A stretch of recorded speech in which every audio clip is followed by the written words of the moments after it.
Hi, I'm Dr. Doris and you are so welcome. This is the AHA series and the question is from Rachel in South Africa.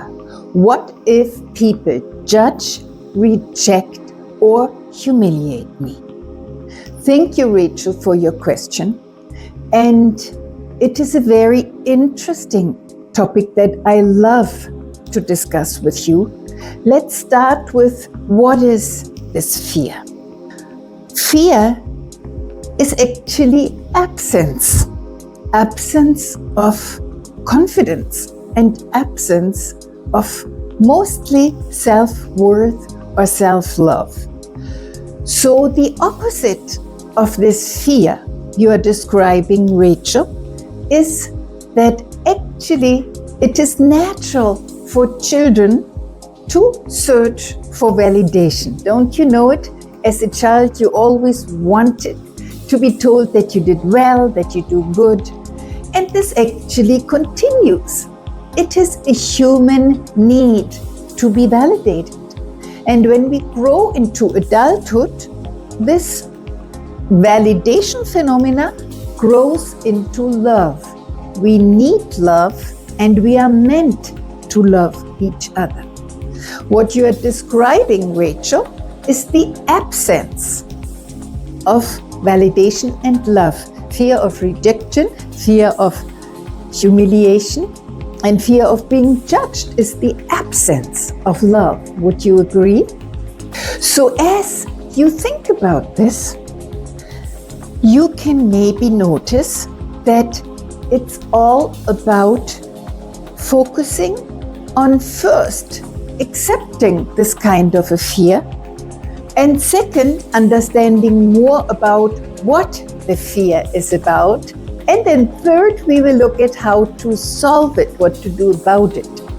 So fear is basically a response in your body protecting you from danger.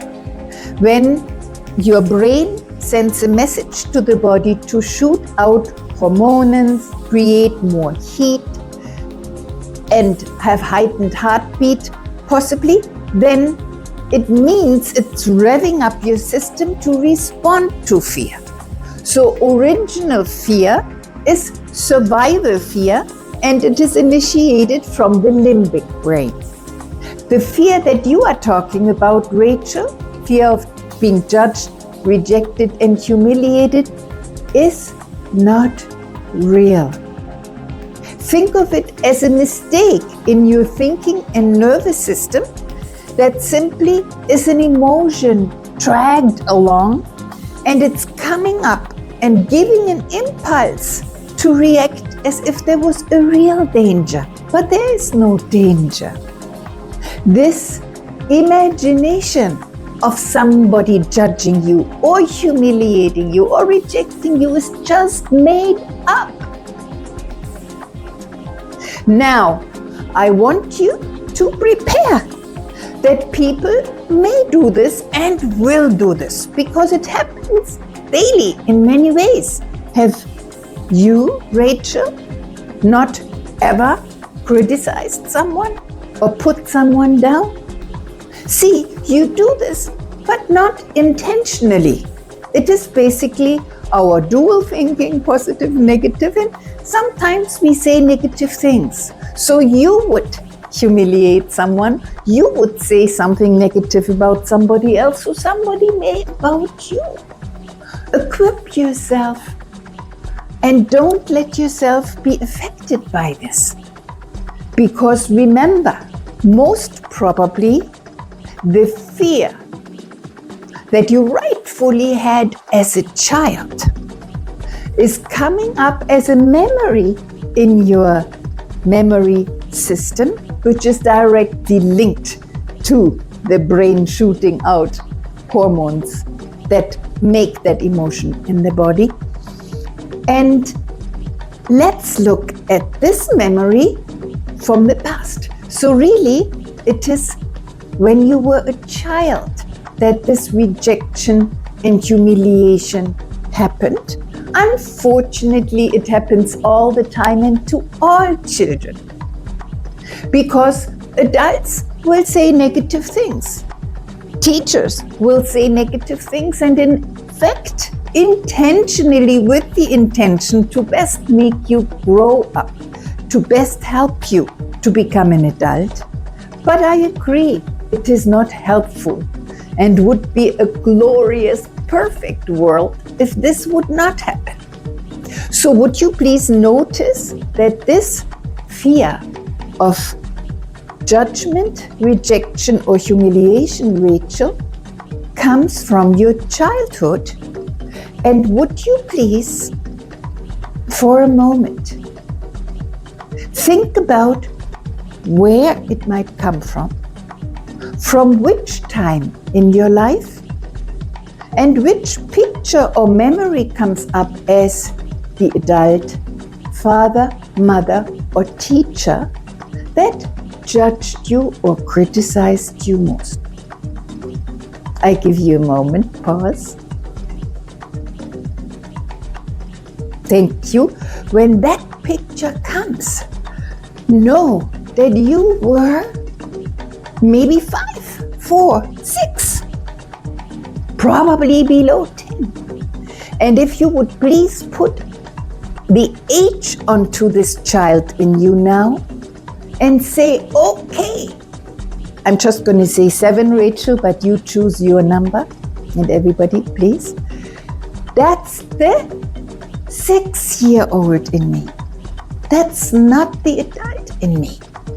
And as you understand that the 6-year-old in you had all the reason to feel lesser than thou, to be afraid, because a child's mind is a blank slate. There are no programs yet, and the child is truthfully helpless.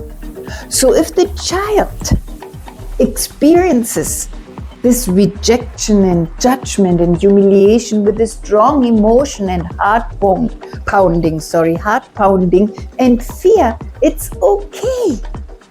It's the child. So would you please, Rachel, identify the emotion from the child in your body, and we are going to use the sub-elements of this internal representation to bring forth how it is in your subconscious processing, and that will be leading us to 3, how we can solve this. So would you agree that this fear is not you, and you are not the fear? Yes? Okay. So now, please, Rachel, tell me where about in your body it is located. And I'm going to ask you some questions about how it looks like, which size it has, where exactly it is, and which color it has. I did this exercise with Rachel, and Rachel told me that it sits in this area of her body, in fact, right next to her real heart, and it's right attached to her heart, and it would be like a blue bag. It's very, very heavy. She said 3 kg. Oh my, if it's that heavy. What a sensation. She said it's moving and it's squeaking, and it's actually saying, help me, validate me, help me, validate me. And it's absolutely that 6-year-old girl in her. So as you feel, see, and hear this 6-year-old childhood wound attached to the heart here in blue, would you please simply today do an amazing step? Come back to neutral and take that blue bag representation, take it simply out of where it doesn't belong. Because today you are adult and you don't have to have that fear. And then choose somewhere in the room, maybe over there, go there literally, place it there. Take your time, do it slowly. And when you see the blue bag or whatever it is for you over there, can you say, you are the blue 3 kg bag carrying fear of childhood.